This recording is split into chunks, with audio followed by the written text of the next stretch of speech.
So as you know, with this YouTube channel, we talk about what we call the Midwestern Millionaire. And that's someone who's been a hardworking, frugal, diligent saver. They've saved that 1 million plus. They have a pension and they've lived a life of service. And now they have to find ways to maximize their life savings now that they're either in or near retirement. So in today's video, we're specifically going to talk about the hidden costs or the hidden fees associated with pensions and what to really be aware of to make sure you're maximizing your pension, not only while you're living, but especially when you retire and have that pension payout for the rest of your life there. And obviously have as much of that money in your pocket as possible is our goal on today's episode of Joe Knows Retirement.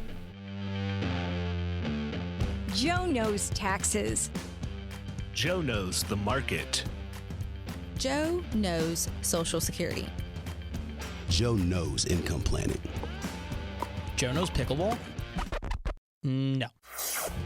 This is Joe Knows Retirement.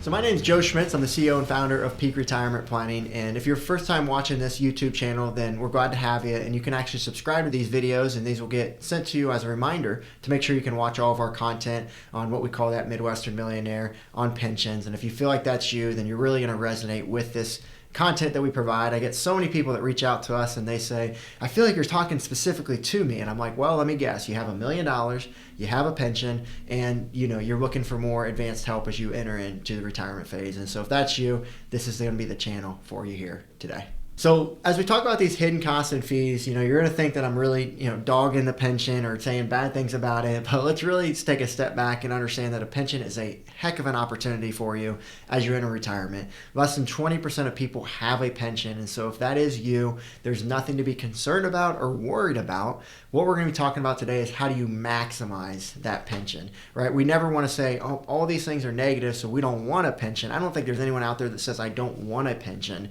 but we're just going to talk about the things to be aware of. So obviously while you're working, you have to understand that for a majority of pensions out there, they're going to take out money from your paycheck to be able to fund your pension. So pretty simple. Everyone understands that concept. And then obviously that's what's going to pay into this pension fund so that they can pay you out for the rest of your life each month for the rest of your life. And there's also some administrative costs associated with that obviously you as the person who's going to receive that pension are going to face. Now, with all that being said, at the end of the day, everyone knows what their pension payout is going to be, and typically it's a generous amount. And so most people are saying, yep, there is all those fees and things to be associated with. Pension funds aren't free to. You have to have administrative costs. You have to have all the oversight of it to make sure that everything is funded in the right direction. And obviously that's not free.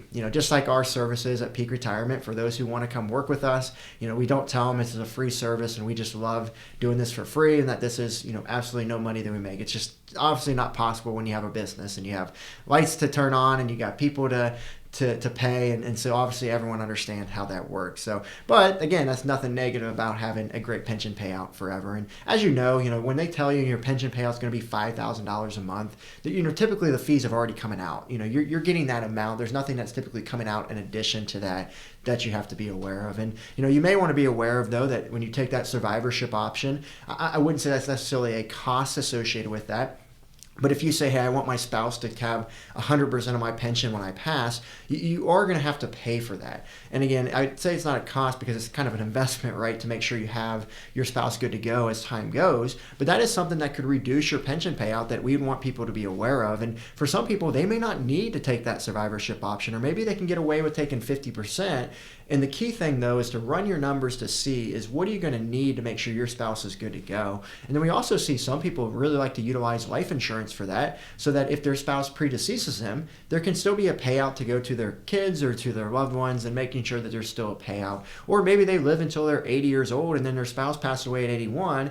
Well, that pension payout would have only happened for 1 year. So this is a way that you can really maximize that over time. But you do have to be aware that if you do pass away the next day, that pension payout per month to that spouse at 100% is going to be very generous, and that's going to add up a lot of value over time. And so whenever we're running those calculations for clients, we always want to see what are they going to leave on the table if they were to pass away tomorrow. What is the worst case scenario, and making sure they have enough funds or making sure they have enough life insurance or whatever way they want to plan for it to make sure they're going to be successful with their plan as they move along. So just some things to consider on that side. And some of the other hidden costs, obviously it's going to be dependent on the type of pension you're receiving, and we're talking about a very generic type of pension out there, but I'll just use one as an example for you to get an understanding of what to look for, based on your specific pension plan. But just think of federal employees, and so if you're a federal employee, you're going to understand and relate to this, that you can take your pension at certain years, you can take it at the MRA, which is the minimum retirement age, or you can wait till 62, and as you know, if you wait till 62, you get a kicker in the calculation.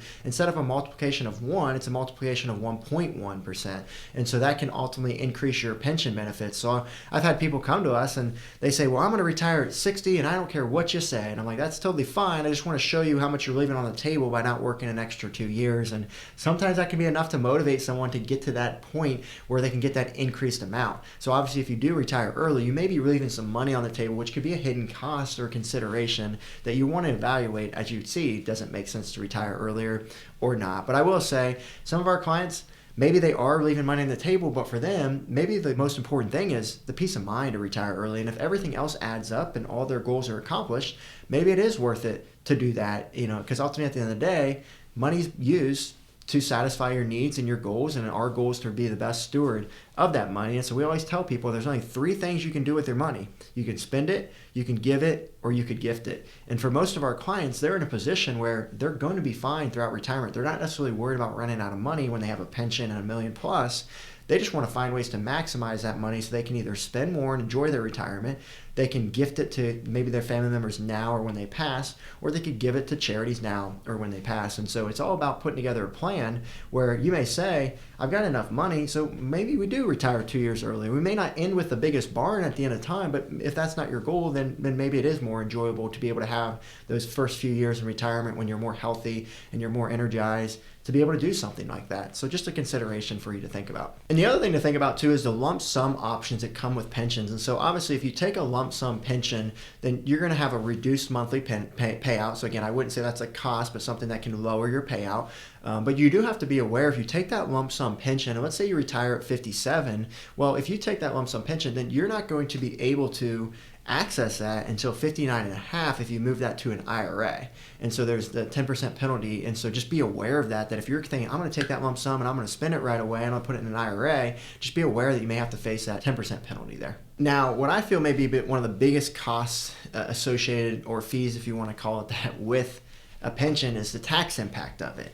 And obviously, taxes are something we're required to pay, but that's what can really reduce your pension payout, because when you have a pension, you're typically going to find yourself in higher tax brackets in retirement. And this can put an impact on your entire retirement plan, especially to something called your RMDs, or what's called required minimum distributions. And so what happens when you're 73 or 75, the government forces you to take out money from your retirement accounts, and it's about 4% that you're required to take out, and then over time that increases over time. So the problem is, if you have a pension, then you're going to be in a higher tax bracket when you're forced to take out that money, or maybe even early on in retirement you want to take out money from your investments, you're going to have a higher amount. So when you layer on a pension and Social Security and then also these RMDs, you're going to find yourself having taxes take a huge chunk out of your retirement. So the good news is there's just things around that you can plan for. You can look at things like Roth conversions. We do a lot of conversations on that. You can structure your income appropriately to make sure that when you are having to take those RMDs, maybe it's a lesser amount than what it could be,